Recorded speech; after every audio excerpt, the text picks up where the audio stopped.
question number 3 on our screen. And this will be the last question po for today. We will give each and every candidate the opportunity to answer this question. So we're not going to select 6, but we're going to give all equal opportunity. Okay. So the question is, how would you plan to consult your constituents, all 129 barangays, besides the prescribed legislative process, which is public consultation? We specifically said that we exclude public consultation because that is already part of your job description. So when they go to your office and ask for help, that does not count. So may we start with Sir Ferdy Bayase.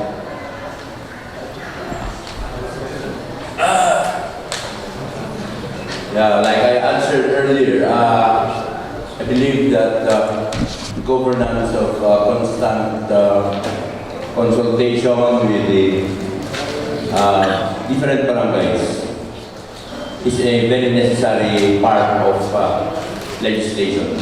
Actual visiting the barangays, getting their sentiments, probably asking them to express it in resolution, to support a certain position will be very important. I believe that the governance of regular consultative meetings with this, the smallest local government units is very necessary.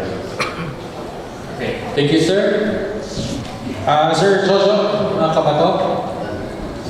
Are you ready yet? Okay, si Sir Rudy Parato.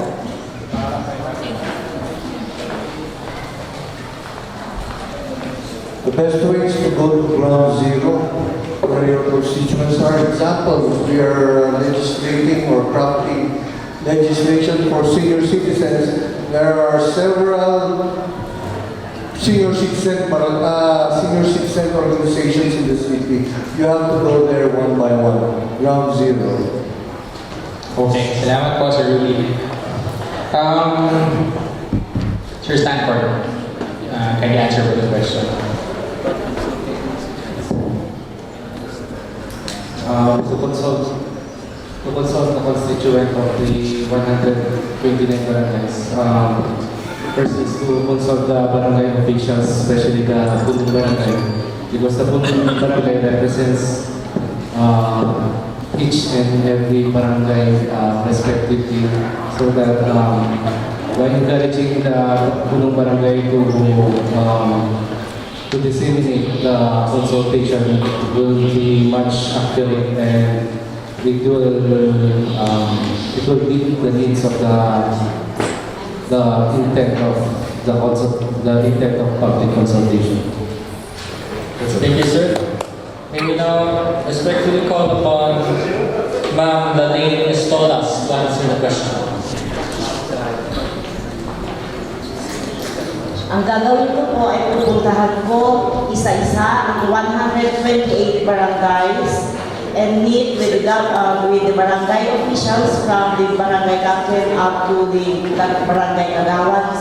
Meet with them, ask kung ano ang mga problema ng barangay, kung ano ang mga dapat na ayusin doon, and I will go around that sa mga barangay na yan, isa-isahin kong iikutan din together with the barangay officials at titignan namin, uobserbahan namin kung ano ang mga problema na kailangan lutasin at remedyohan, or kung ano man ang mga dapat na pangmabuhayan, mga ganoon na bagay para may patupad sa mga barangays po. Okay, thank you, ma'am. Sir Joel Alangsa. Well, being a former barangay captain and 2 times as vice president, I have done what I need to do. Well, you want to consult the 29 barangays, you have to get the schedules of barangay council meeting and attend these barangay council meetings. You can also get the polls of the constituents or residents, not only attending birthdays or weddings. You can also attend wakes. kung pwedeng makipag-inuman ka sa kanila, kasi kung minsan yung iba, nasasabi lang nila yung kanilang mga magaganda, mga pangarap sa susunod ng Baguio, mag-issue lang yun na. Well, these are the things that we can do, and an innovation can do. You can also attend the barangay general assemblies. That's it. Thank you, sir. May we call upon Sir Ronald Perez for his comments on the matter.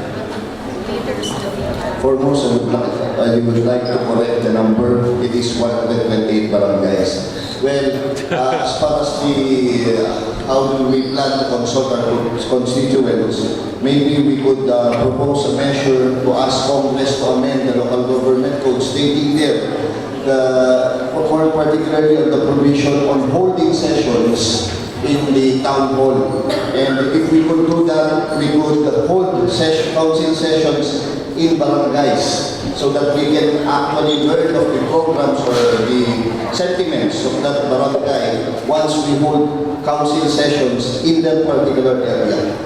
We are bringing the government closer to the people. Thank you. Okay, thank you, sir. Next, may we call upon Sir Eric Owena for his comments on the matter.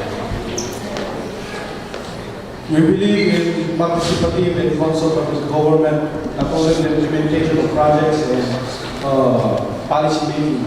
In order to achieve that, we should consult really the constituents of 128 barangays. By first, having an open suggestion box, that any individuals coming from different barangays can make suggestions, putting the suggestion, whether anonymous or not, on the suggestion box. Number two, creating a Facebook or a website wherein we can suggest, the community can suggest directly over that website or Facebook. Number three, identifying sectoral representatives. In order that every issue, sectoral representative will be consulted, not only the barangay officials and staff. Number four, we should enact city ordinance for the freedom of information and free access to information and data, in order that people can suggest based on data gathered from the city hall. Thank you. Thank you, sir. May we now recognize Sir Ronald Perez for his statements on the question. The best and the most extensive way to plan is to call for a People's Congress. Therefore, after getting re-elected, I will call for a People's Congress, and in the People's Congress, we shall conduct a workshop using the SWOT analysis, or the strength, weakness, opportunities and threats analysis. By using this method, we will be able to carefully decipher the problems besetting our city and be able to propose solutions to all these multifarious problems. Thank you. Thank you, sir. May we now please recognize Sir Faustino A. Oloan for his answers. For me, we will adopt a so-called neighborhood policy. And what is this? First, the most affected stakeholders will be consulted. Then you will widen the consultation to involve all residents of Baguio. We can use the print media, we can use the radio as a mode of information dissemination to the public. Thank you, sir. Next, may we call upon Sir Nicanor Nialo for his statements. Sabi niya, lahat ng sinabi niya, parehas na. Actually, I have already computed for 1 year. In 1 year, you could visit the barangays 3 times. After your 3 terms, in 3 years, you have already visited the barangays 3 times. You have the public consultation, you have attended the meetings of the barangay officials, knowing their concerns and everything. So, in 3 years' time, you could visit them thrice. And you could also post your cell phone numbers or your numbers to the barangay hall so that they can reach you. That's our plan in order for people to have consultation of each other. Thank you, sir. And Sir Sean Bukalawis. Consultation should be targeted. We need to have, during our consultations, we need to call all the multi-sectoral group in this consultation program. At the same time, I would also encourage other barangay to have a 24 hours suggestion box so that we can get participation of all people that are represented in every barangay. And we can go to every barangay and really know from the people, because there are people who would not really join the assemblies and would not even air out what they feel in their sentiments. But through these suggestion boxes, they can always come in and be heard, their voice can be heard. And then at the same time, we need to have a database. Every barangays need to have a database. Right now, we don't even know how many youth, how many women, how many senior citizens are there. There's not a complete database in all barangays right now. Although some there is, but we need to have a database so that we can have Sir John. Ma'am Grace Mayos. We really need to consult the constituents, like going to the different barangays during their joint assemblies, the joint assemblies of the women, the seniors, and also the other organizations like the religious group, the school, and also we can use the media, the newspaper, and we can also give written informations, massive information. Okay, and last but not least, Ma'am Yana. We can actually adapt what the Liberal Party is doing right now. We have the bottoms-up planning and the bottoms-up budgeting. But in this case, we should also follow up monitoring of their plans. And if we go to the barangay, to their basic needs, and once we have set up their existing situation, we analyze it, we implement whatever is to be implemented, and then we monitor, because what we lack right now is monitoring. Thank you. Okay, maraming salamat po. Palakpakan natin po natin ang ating candidates for councilors. Very thankful for candidates for appearing today, because they are the ones out of our 46 potential candidates who chose to spare their time with us and to inform us on their positions regarding these various important matters. But before we proceed any further, please let us call upon Father Manuel Torres. Thank you very much. Kindly we ask the candidates to please stand and just follow after me. This will be actually a covenant signing, but it's actually more of putting your thumb mark on that tarpaulin and your commitment also to the Green Thumb coalition, its cause, and of course also our cause as a city. Can you please raise your right hand and follow after me? I state your name. Vying for the position of councilor in the 2016 national and local elections,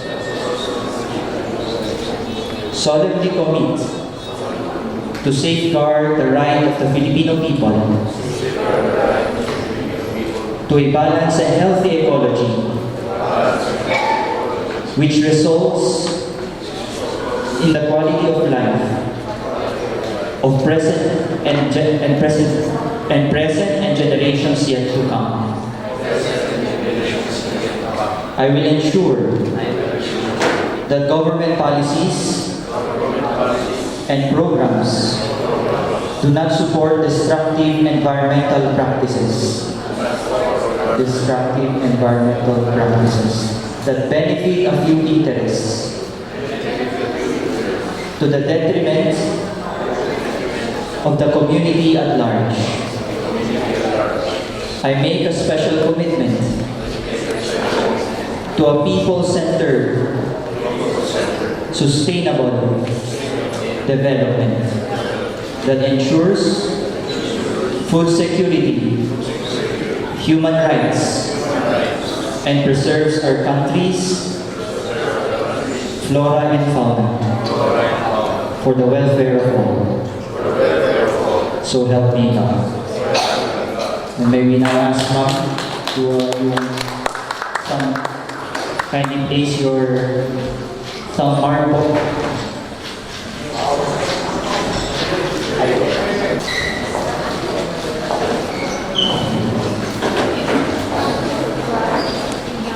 Ang transition.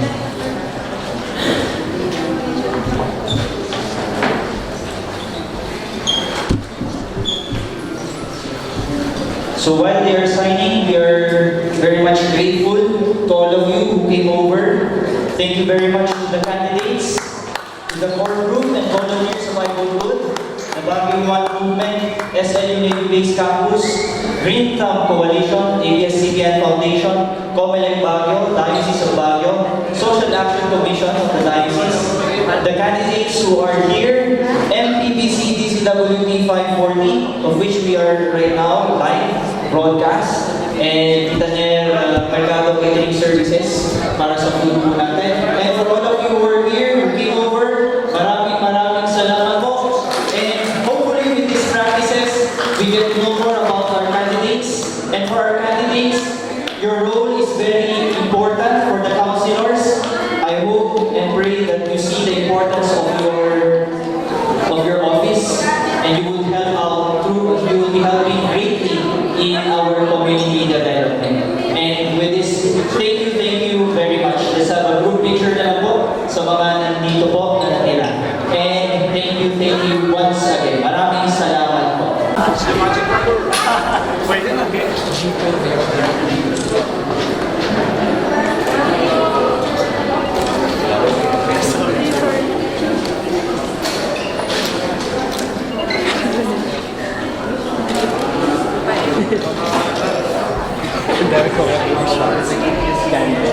Smile na! Galaw video. Anong number? Sigaw! 9! Para sa picture. 9 sa May 9. 1, 2, 3. Anong number? 9 sa May 9. Question lang.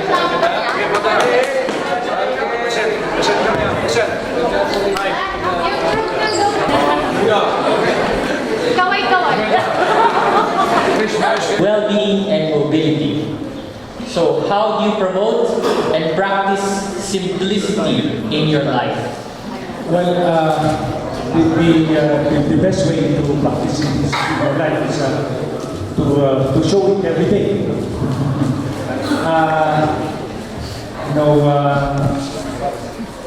Practice simplicity in your life. To show it every day, of course, by becoming the model to your children, to your neighbors, and to your barangay. Eat simple food, lead simple life. Alright. Thank you, sir. As a follow-up question to that, many people criticize our government officials for living lavish lifestyles. For you personally, when can you say that a government official is already living a lavish lifestyle? Living that, I forgot to mention that I've been in the government for so many years. Up to now, I'm still living with my parents.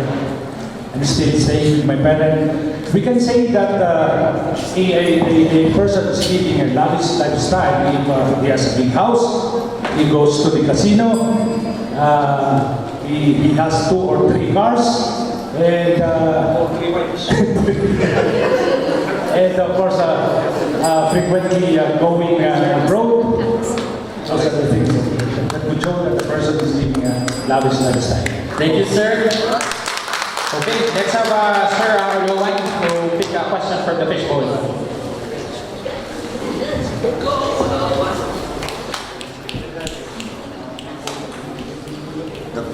Question number 51.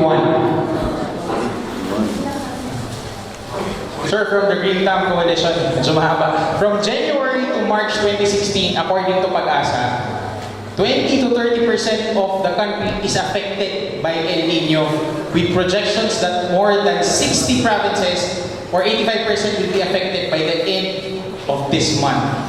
What are your concrete plans of actions to address the immediate and long-term effects and impacts of El Nino to our farmers, to the agricultural sector with decrease in production, and to Filipino consumers who will be impacted with increased price of food products due to limited supply? Please enumerate your answer, sir. The question was is quite difficult because we are living here in the city of Baguio. But as answer to that question, first that we will ask is we will ask NHA or National Food Authority, National Food Authority, if how much stock price we have. Then we will ask what plans do these agencies to address this El Nino phenomenon, like the Department of Agriculture. And if there are no if will there be available stock price, then probably the best remedy of our nation is to import additional rice to some other countries like Vietnam and Indonesia. Okay, thank you, sir. As a follow-up question, are you in favor of any proposals to limit the price in coordination with regulating agencies in the national sector, such as AR or DTI? Of course, we have to do that. DTI must have to do its job in studying this and to investigate those, like for example, rice conflict in the Philippines. Others, in fact, in the city council, what the council do is to file a half rice ordinance to address the shortage of rice in the city of Baguio. Okay, thank you, sir. Sir, may we now recognize Sir Ruby Paraan to please pick a question from our fishbowl.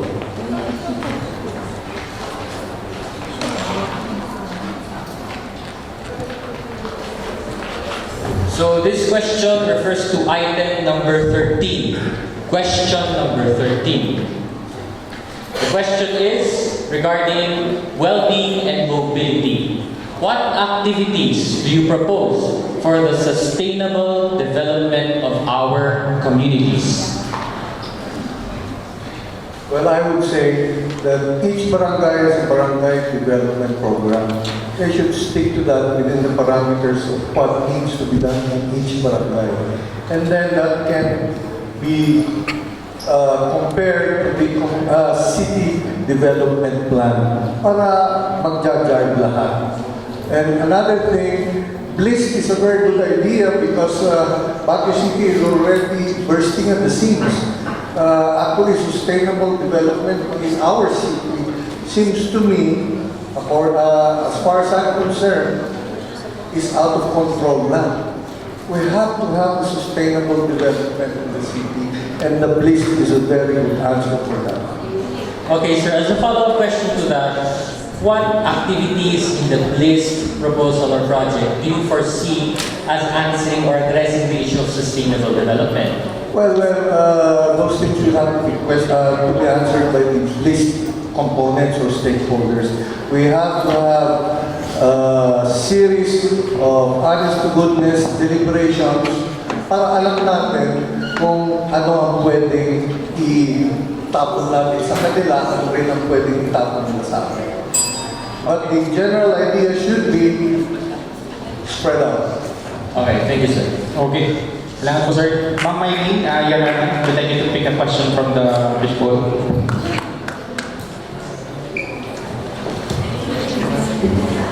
Question number 26. Local business and tourism. Ma'am, you're running for councilor. What policies do you propose to promote or support local, small, and medium enterprises? Oh, this is business. Anyway, for the local small and medium enterprises, we would get economic policies like give them more. They need money for this to start their small business. So we would encourage local banks also to give a loan that is within maybe free loan or a loan that will, like the rural banks, they can avail of these loans.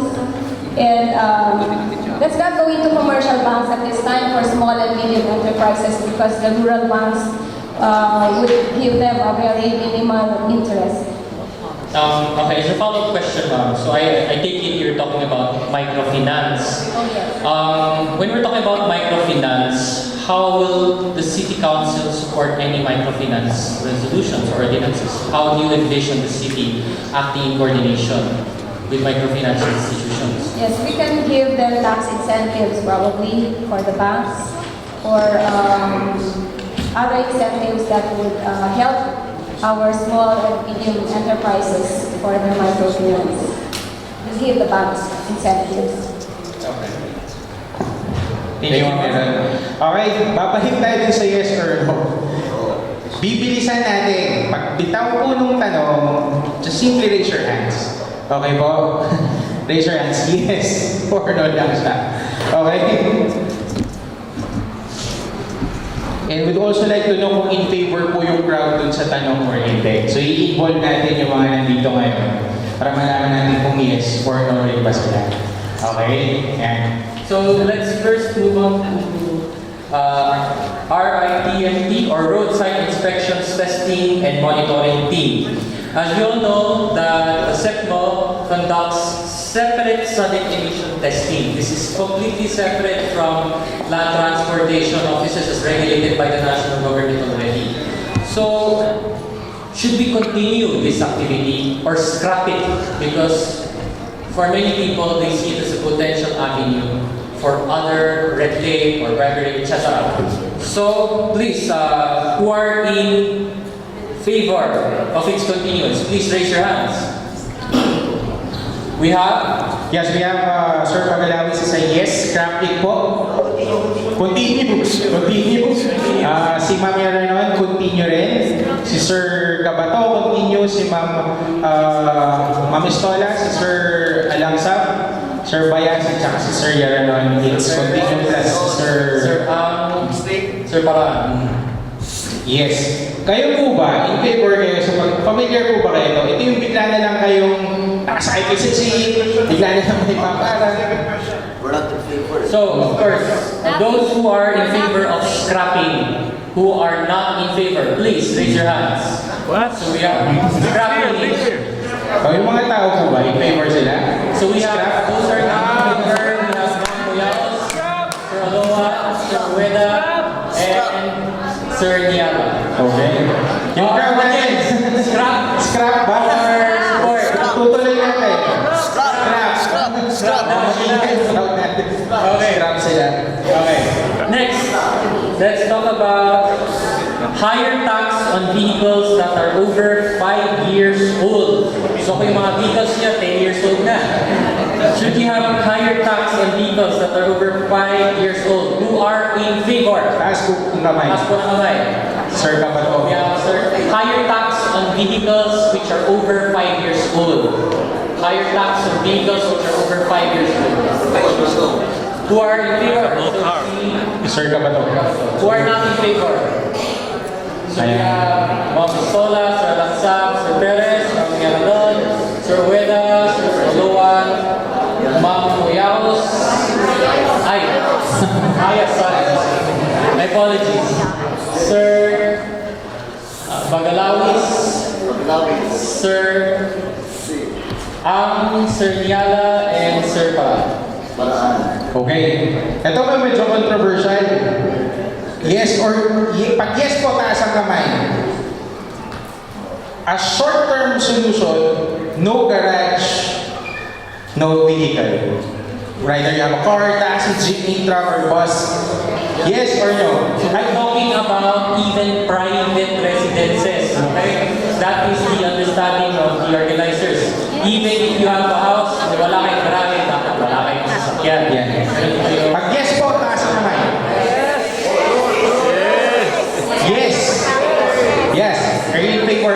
short-term solution? Ito po ang ating Sino po ang yes?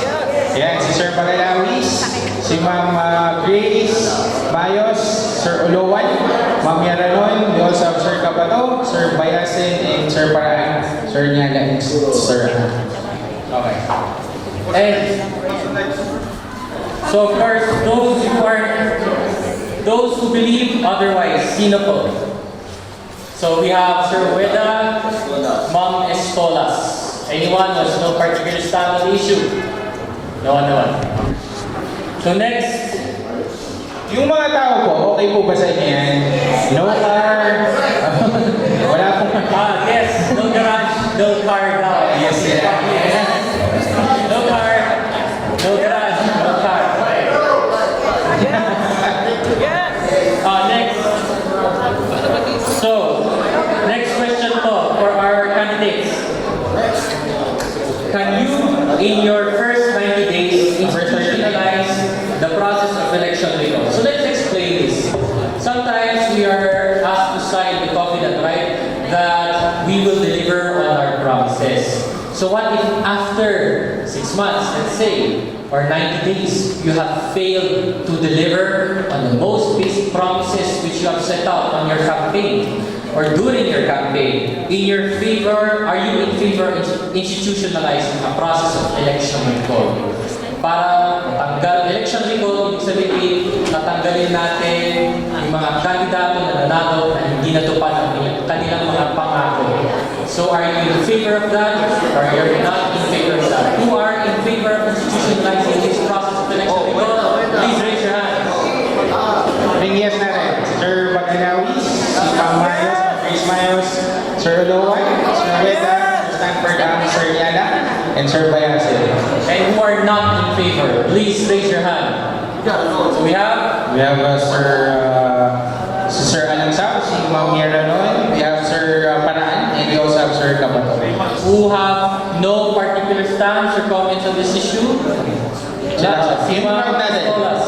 Habang yung mga tao. What do you believe? Kailangan tayo mag-institute ng process of election recall? Yes! Mix daw yun. Sino yung yes? Taas ka ba? Sino yung yes? Yes, go! Raise your hand. Sinong no? Anyway. So, let's go back to our fishbowl questions. Fishbowl questions po muli tayo. So next, let us call upon Sir Ronald Perez. Pick a question from our fishbowl.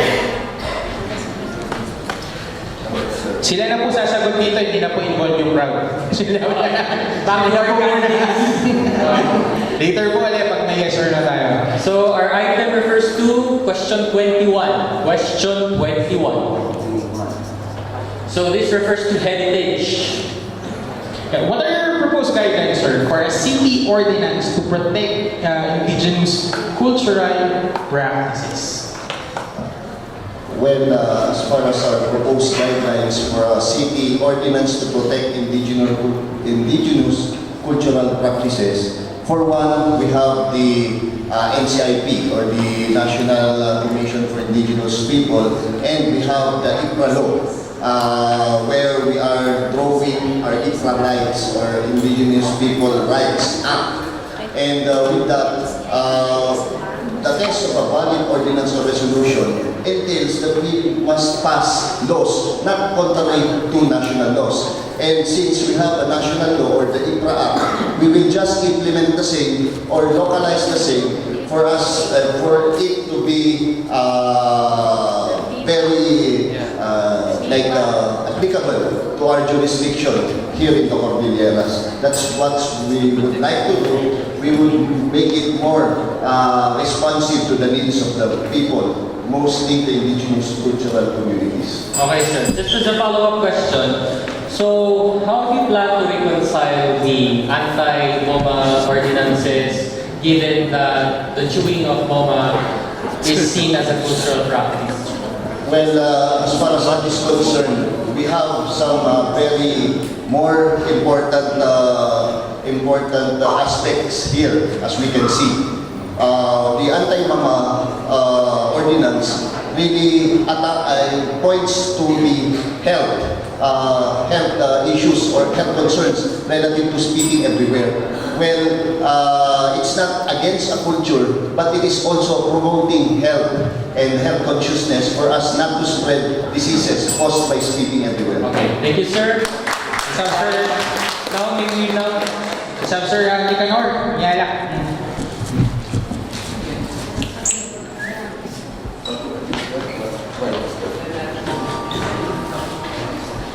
Question number 24. Sir Nick, on local business and tourism, how would you intend to harness the educational institutions for city development? Yes, of course, in order to harness the educational institution for city development, first, of course, we should keep the standards of education in our city, especially in the public sector, especially in elementary and high school. We should be giving more or supporting more in the public sectors, especially the needs of the public schools. Okay, sir. As a follow-up question, the organization would want you to be more specific. If you have a particular ordinance, how would this ordinance assist educational institutions?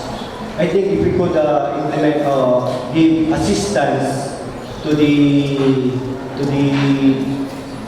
students of the high school and elementary level, because we have basically the given the public schools are free. We should be giving them free. But how about those public schools that are asking for miscellaneous fees? If the city could give an ordinance assisting our cash incentives for those children, then that is better.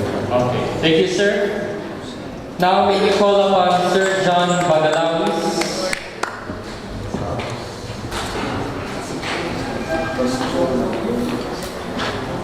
So our question refers to item number 47. Question number 47. So this is a question from the Green Thumb Coalition, sir. The question is, will you support the National Land Use Act? If yes, what possible programs will you introduce to support the National Land Use Act? So, I will support the National Land Use Act, but it should also be incongruent to our comprehensive land use program in the city of Baguio. What we have now is an outdated land use plan. We need to update our land use plan. It is the matter of all plan. It involves the environment code, the zoning code, and we have to put two together. okay, sir. As a follow-up question to that, when we talk about urbanization and urban planning, what particular innovations can you foresee as a councilor? Well, first of all, we need to have experts. We need to have planners who would really sit down and balance the Baguio. The city of Baguio is an educational capital of the North. We need to consider tourism as well. But what kind of tourism? It should be a family-oriented tourism. So when we are planning the city of Baguio, we need to put this in mind. That we don't want bars, we don't want clubs, we don't want all these things in the city of Baguio. It should be regulated since we are in education. We consider not only infrastructure, but we also could need to consider the character of the city of Baguio. Okay, thank you, sir. Next up, Sir Jojo Cobato.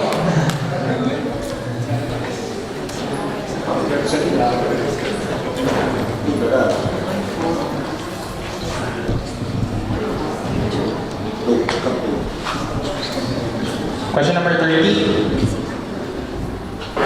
Attorney, this is on environment.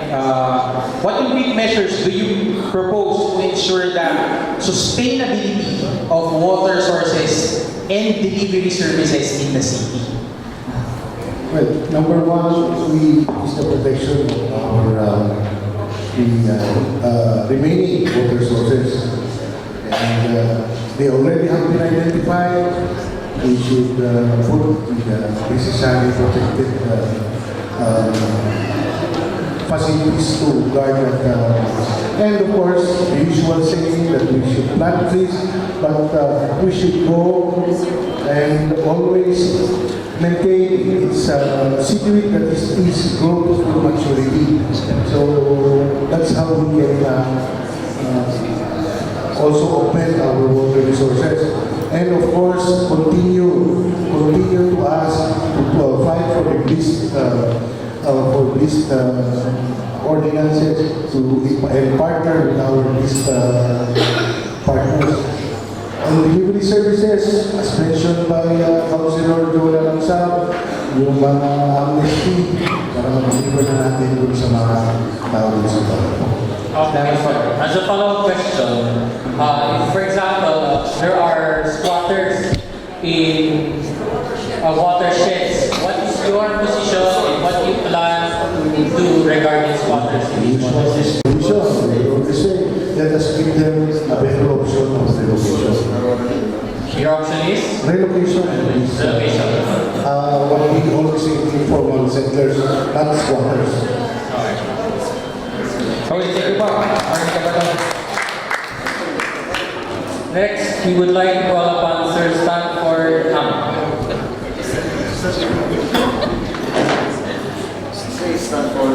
Please speak a question. So this refers to item number 27. Again, question 27. The question is regarding local business and tourism. Question: how do you intend to encourage Baguio citizens to patronize local products? Will this go against ASEAN Free Trade Agreement? To encourage Baguio citizens to patronize local products is to encourage encourage livelihood projects to outskirts of Baguio, like creating livelihood programs outside of the central business district, so that it will create economic growth and will not counter with the ASEAN free trade and promote exportation of the country. Just to clarify, sir, are you in favor, of course, this is beyond our hands at this moment, but what is your personal position regarding the ASEAN Free Trade Agreement? ASEAN Free Trade Agreement creates better opportunity, better economic growth to the country, as it will provide free trade, exports, import in the country that will generate expansion and growth. Okay, thank you, sir. Let's have Ma'am Grace Nayas. Bulig ko lang.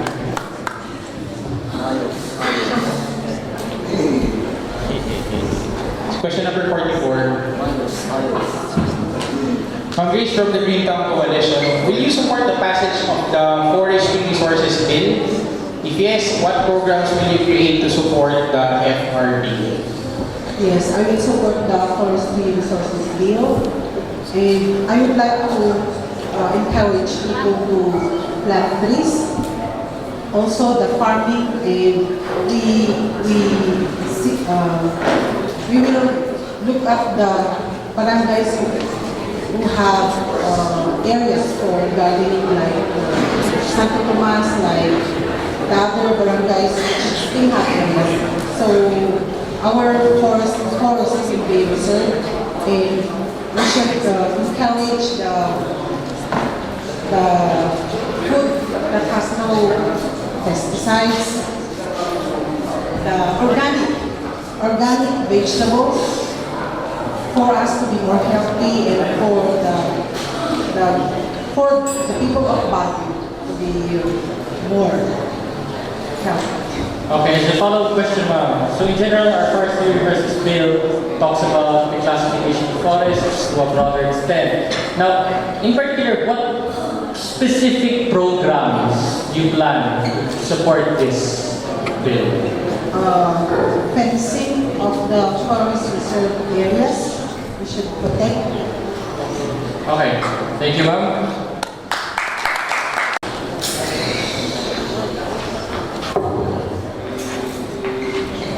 Number 50. Question number 50, Sir Rudy. From the Greentown Coalition, farmers and fishers are aging. It's a repeated question. So, Pick another one. I suggest you pick another one na po. It's a repeated question po.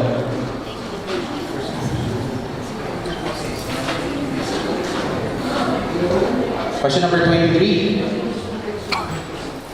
So really on heritage, how do you plan to integrate heritage education into the basic educational institutions?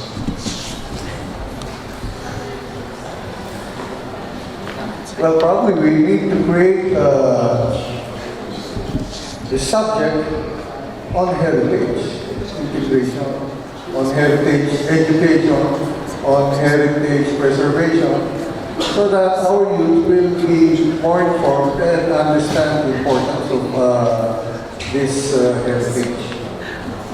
That's all. Okay. As a follow-up question, sir. So you want to make this a mandatory imposition on both public and private primary level, tertiary, or high school? It has to be a continuing education, if I may say so. Okay. Thank you, sir. Okay, sir, Sir Ferdy, Bayasin.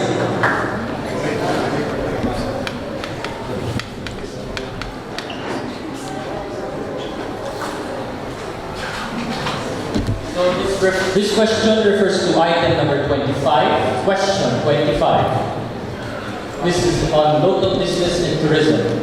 The question is, do you intend to adopt best practices in local tourism policies from other places? Which ones? If yes.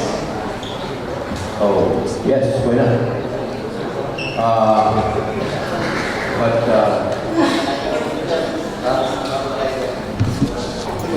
If we consider the local tourism industry right now, I think there's also a need to reach, to move out of Baguio. And first, we are limiting or we are confining the tourism in our central business district, and we need to cooperate with the components of the police area to incorporate eco-tourism as an alternative for our tourists. Okay, sir. As a follow-up question, recently we've had issues, for example, in Sisio Bungaya regarding the sustainability of ecotourism in that place. What is your perspective or your position in the issue? Will ecotourism or ecotourism be sustainable given what has transpired? Of course, we have to maintain this tourism destinations, ecotourism destinations, and as much as possible, enforce the laws, our zoning, to maintain these destinations. Definitely, our ecotourism industry is affected by indiscriminate development, which involves cutting of trees. Okay, thank you, sir.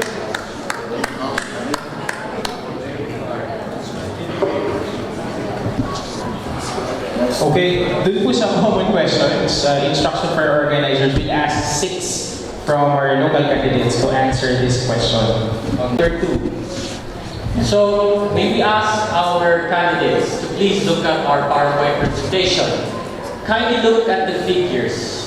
These show the number of resolutions and ordinances passed during that year. During your term, how do you intend to go about your legislative duties? Be specific on revision or amendment. Yeah, just to make it clear, I think we have 3,000 ordinances. So pwede po kayong humugot. Okay. So, let's start with Sir Jojo Cabato. Back to the CR. So, let's call someone else. Sir Eric O. Ueda.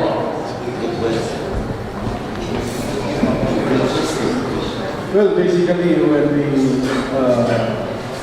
the ordinances and resolutions of the city should be evaluated, reviewed, and if there's necessary changes to adapt to the changing times and to benefit and find social justice in our people, then there should be a revision on amendment. There's a specific considering that we have so many ordinances and resolutions since 1946 to 2015. But we should have to review these ordinances and resolutions and remove those obsolete and make new ones. So basically, it would be first thing is review and see if it's still effective, and if it's not, then let's make another one. Yun lang po. Thank you. Thank you, sir. Well, let's have Sir Jojo Kapato.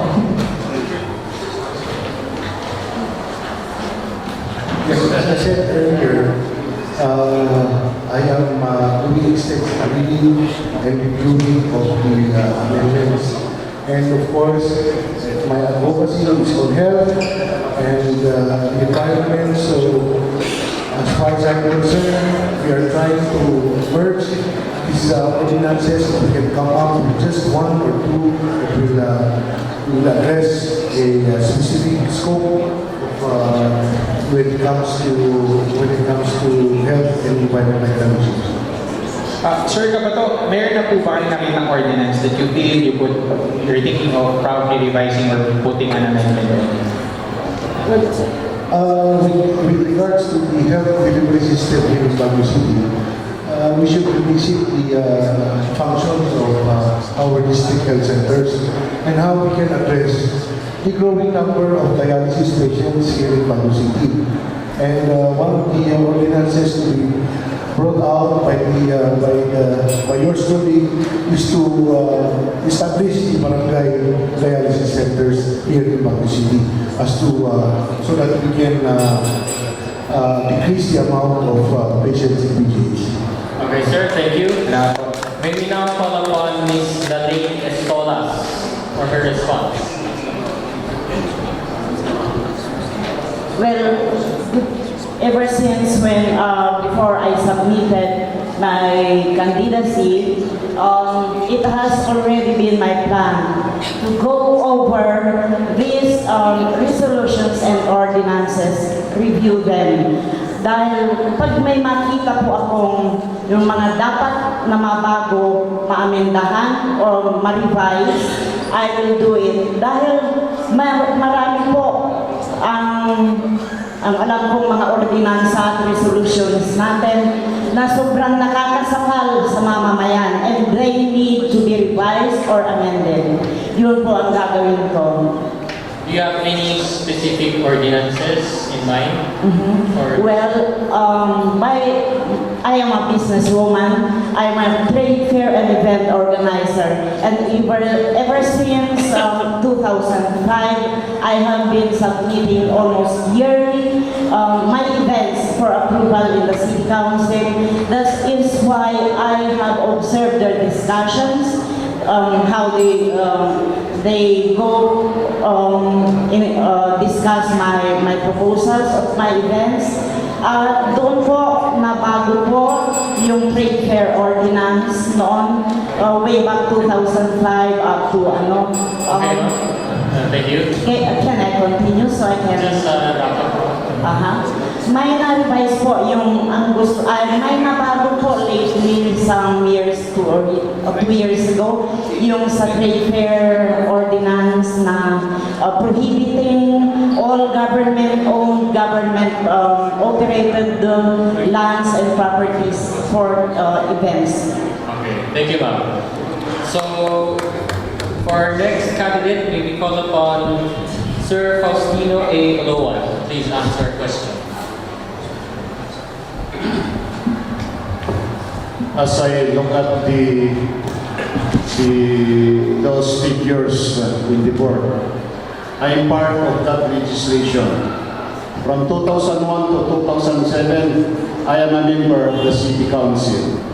You will bear with me that in 2013 to 2016, I passed 61 ordinances unapproved.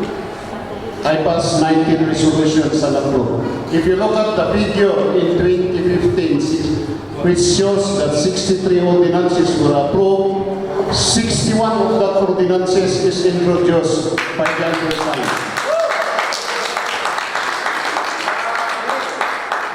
In this coming 2016 exercise, if I will be elected, I have in mind, and in fact I filed this sports code ordinance of the city of Baguio. I am a co-author of the environment code of the city of Baguio, and we will file the tourism code of the city of Baguio. Okay, thank you, sir. May we now recognize Sir Joel A. Alantap. Please answer the question. Sir Joel? Yes, there are ordinances that need to be really amended, obsolete ordinances. One case in point is an ordinance which was passed in 1968 banning the entry of bicycle and motorcycles in the CBD areas. So that needs to be amended to attune to the need of the time. Thank you, sir. Okay, let's have let me have Sir Stanford. The youngest councilor.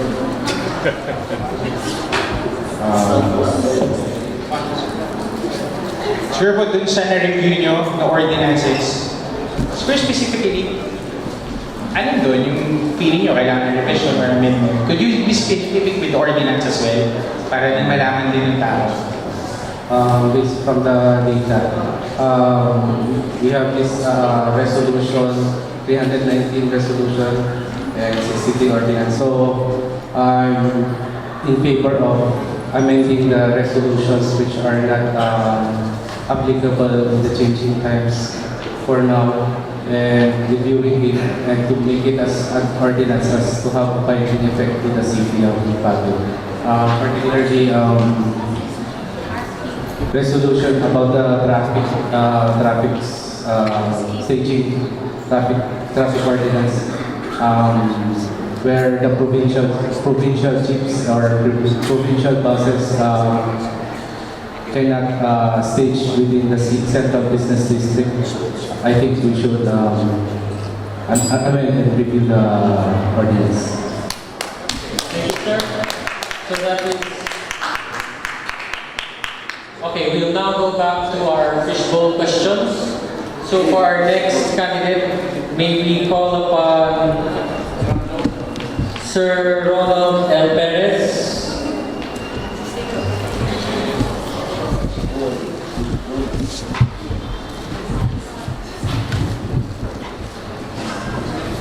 So the question is referring to item number 9.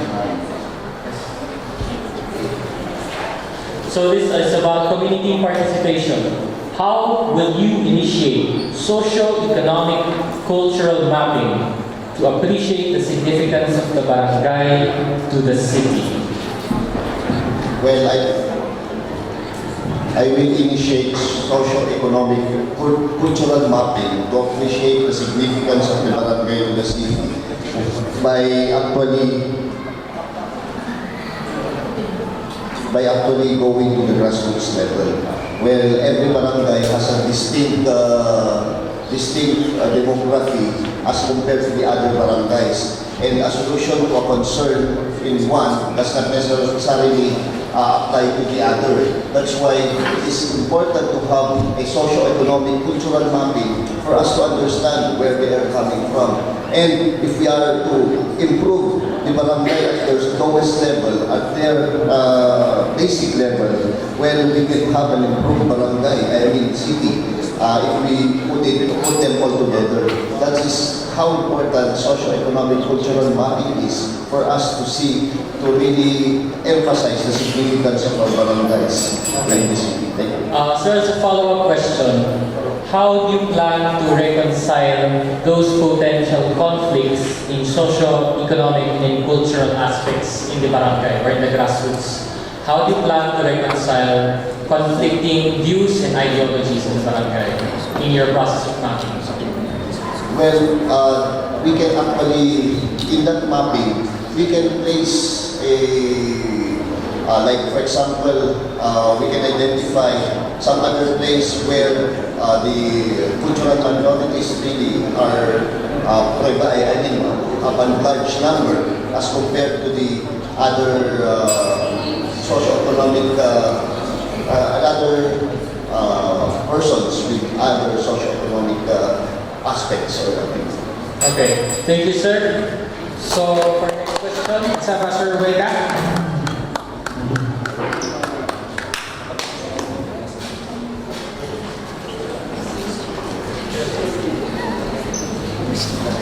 Question number 20. This is on heritage, sir. How do you intend to protect heritage sites at the local legislative level? Well, first, we have to determine which sites are really heritage sites. It's so easy to say that a certain place is a heritage. So there must be significant or what happened or a certain event that happened in a certain place to become a heritage in order that we can protect. And at the same time, we have to know the present situation right now. And there's still something to be preserved. Kasi kahit naman nangyari doon or a certain event that is significant or place, pero wala na yung mga yun, then it's useless to protect the sites, considering it's wala na yung heritage now.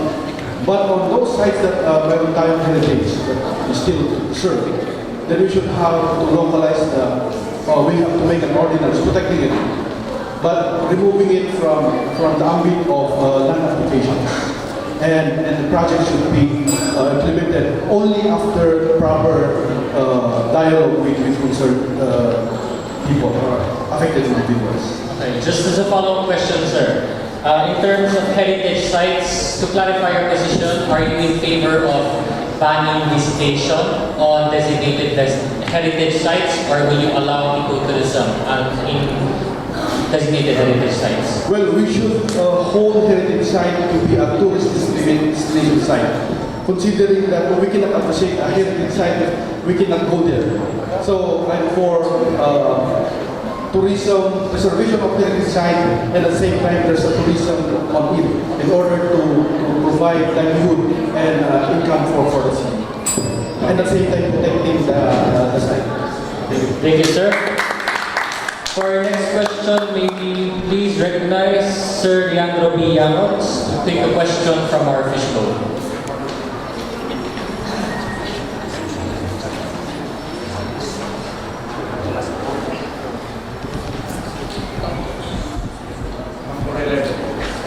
Question number 11.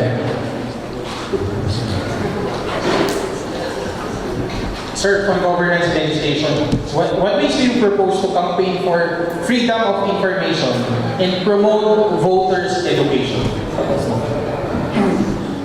Okay, there are two questions in this.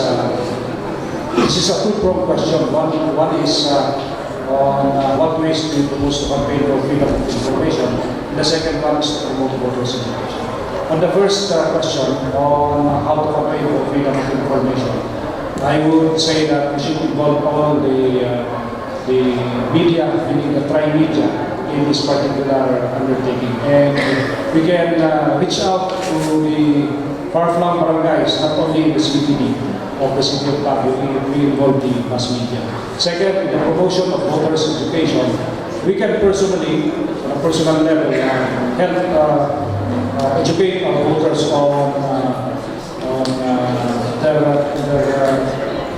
right of suffrage and what is it as a voter in the city of Baguio. And we can also do this by involving all the sectors in the community in helping educate our people. Okay, so just as a follow-up question, in terms of freedom of information, for you, in your own opinion, are there matters which are validly classified as classified information and not subject to public scrutiny or accessible to the general public? If yes, what are these? I would say that in the case of a public official, once a person gets elected as a public official, he is subject to public scrutiny, and his record should be open to everyone. So everything that is official or that involves an official in government should be open to public scrutiny. Okay, thank you, sir. Yes. Ma'am Yara.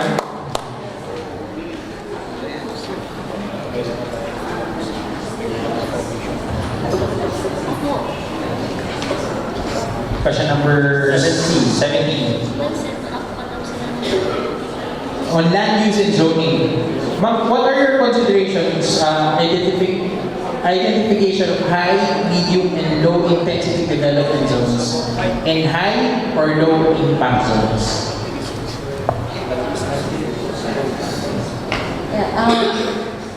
The considerations on identification of high, medium, and low intensity development zones and high or low impact zones. This depends on the soil bearing capacity of the area. If it can withstand high rise or medium rise, and on areas where there are steep slopes, this should be zoned as low impact zone. So it depends on our geological features, because we know that Baguio City is sloping, and we have a lot of high and 30-degree slopes. Okay, so follow-up question on, in your consideration of these zones, would you factor in the clustering of residential areas or the classification, or the highly clustered areas or concentration of people in your classification or identification? Actually, our central business district is already our high density development. I would go for spreading the density around the city, because if we concentrate it in one place, we also have all the problems there. The problems of traffic, garbage, and drainage. Thank you, ma'am. Our next candidate, may you please call upon Sir Nicanor Diala to pick from our fishbowl.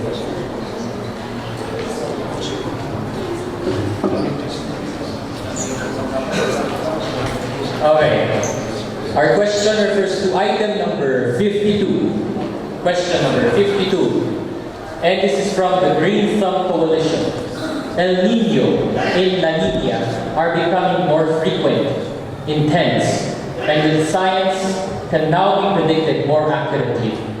If you are elected, what are the steps you will take in your next 100 days to ensure that farmers and consumers will be prepared for El Nino and La Nina? First, of course, with this predicted El Nino and La Nina, in my first 100 days, of course, we have to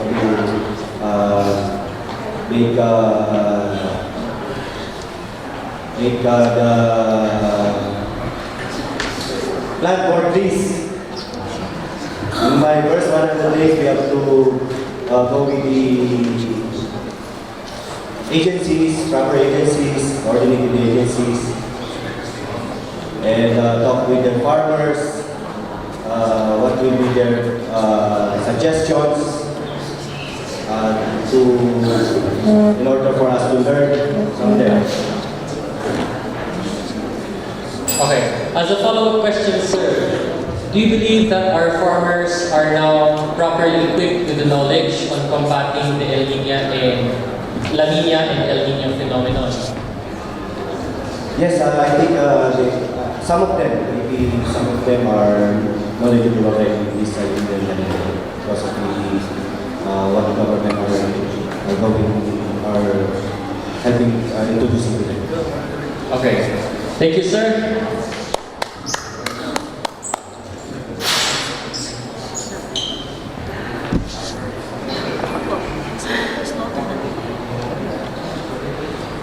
So now we're going to the raising of hands segment. So we will ask you to raise your hands if you are in favor or against a particular ordinance or law, as the case may be. So now we're referring to the comprehensive land use program. Okay, who are in favor of repealing this? So we're talking about primarily urban planning amongst other things. So who are in favor of repealing?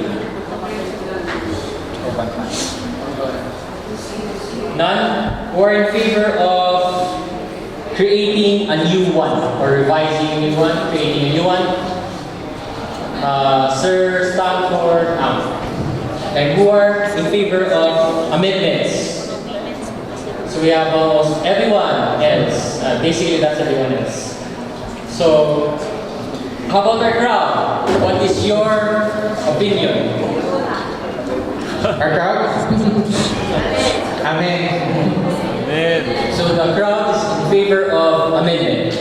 Next issue on repeal, revise or amendment. We are now talking about the use of soundproofing materials in establishments that emit high levels of noise. So here we know that we have a lot of bars during night which emit loud noises which prevent people from sleeping. Within the barangay. Barangays and even in residential areas or areas which are zoned as residential, which is conflict to what our zoning ordinance stands for.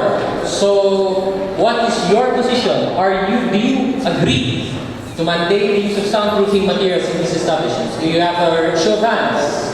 Agree. So, All of them? everyone agrees to this measure. Okay? Alright, let's go back dun sa ating common questions natin. Now, for our next candidate, may we please call upon Sir Fergie Bayasen to pick out from our fishbowl.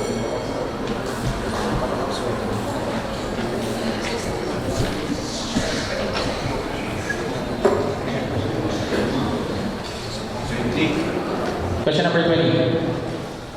Question number 20. So this is referring to the BLIST project. How do you fast track the development of the BLIST authority?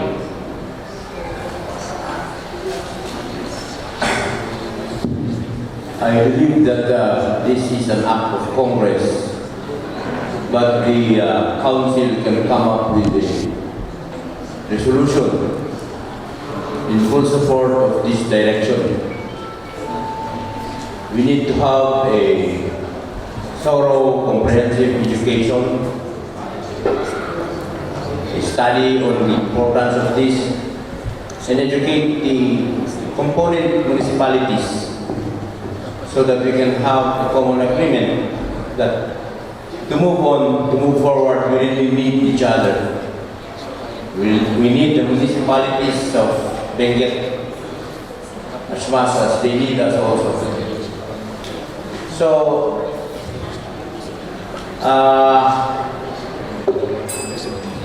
a thorough education and understanding of the matter is very important. Just to expand, sir, how do you fast track this? Kasi based from what we have right now, hindi pa lumulusong talaga yung BLIST program. May mga identified na.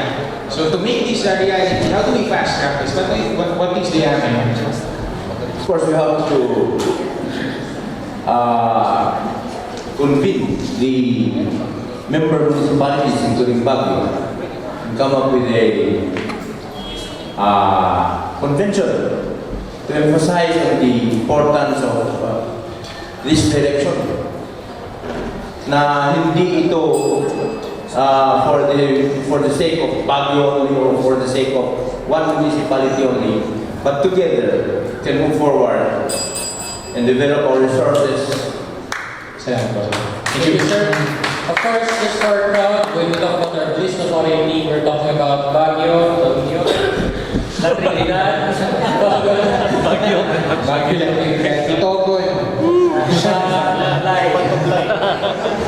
So of course, we're talking about the economic coalition, something that is planned to help the inter-regional and inter-municipality amongst these areas so that these nearby areas can help each other in fast-tracking the economic situation of everyone.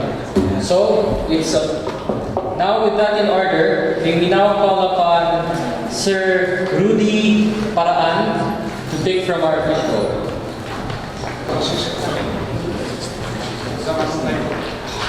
Question number 19.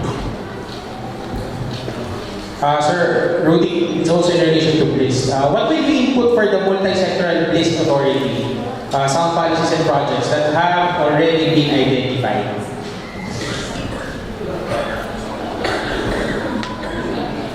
I will not pretend to know the answer. I don't know the answer yet. I think I need to study the list further, if you don't mind. We appreciate your honesty, sir. Thank you so much, Sir Rudy. May nagtatanong hanggang ano oras daw ba ito? Hanggang alas 5 po. So for our next candidate, may we please call upon Ma'am Grace Armayos to take from our bishop.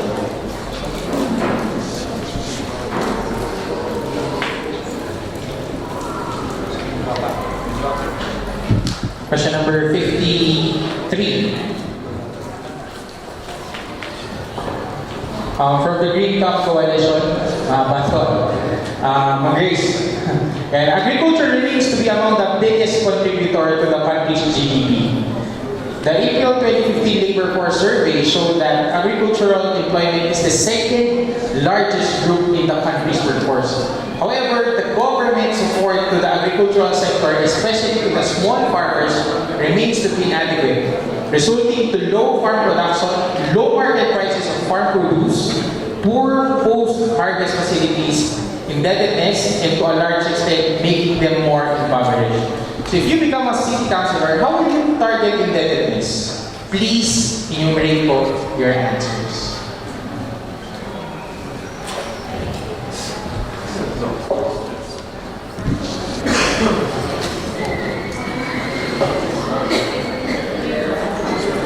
When you're ready, Mamayas.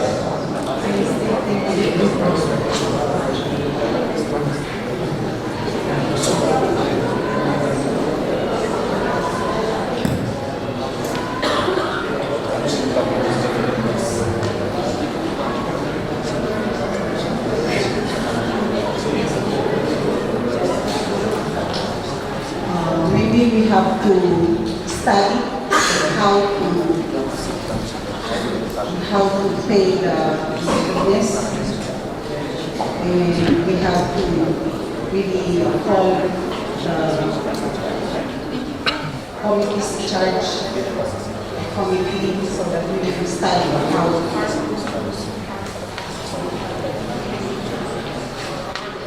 have to study how to for this motion. Okay. Just as a follow-up question, ma'am, just to clarify your position on the matter. Recently, we've had many outbreaks regarding farmers who have attempted to protest, and the response of the government resulted in violence. What is your position on this matter? We have to have a public consultation with the farmers. We have to listen to their needs and their concerns. We should not be one-sided. The government should look into the best of the community and also for the farmers. Okay, thank you, ma'am.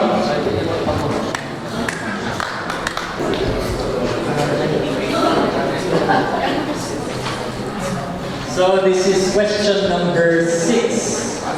Question number 6 on community participation. The question is, what are your proposed mechanisms on getting to know our neighbors and our barangay officials? Well, in my first 100 days, what I'm going to do is to visit all the barangays and to really listen to the needs of every barangay. That's what I'm going to do in the first 100 days when I'm seated as a city councilor in Baguio. And as a mechanism, I think we should,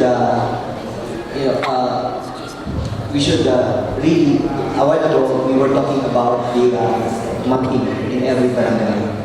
We need to enhance that, and we need to strengthen the socio-economic mappings in every barangay. While visiting 128 barangays. Okay. Thank you, sir. How about your position on neighboring areas, not just those barangays in Baguio City? Neighboring areas? Yes, neighboring municipalities such as La Trinidad. Well, the peace program is a start.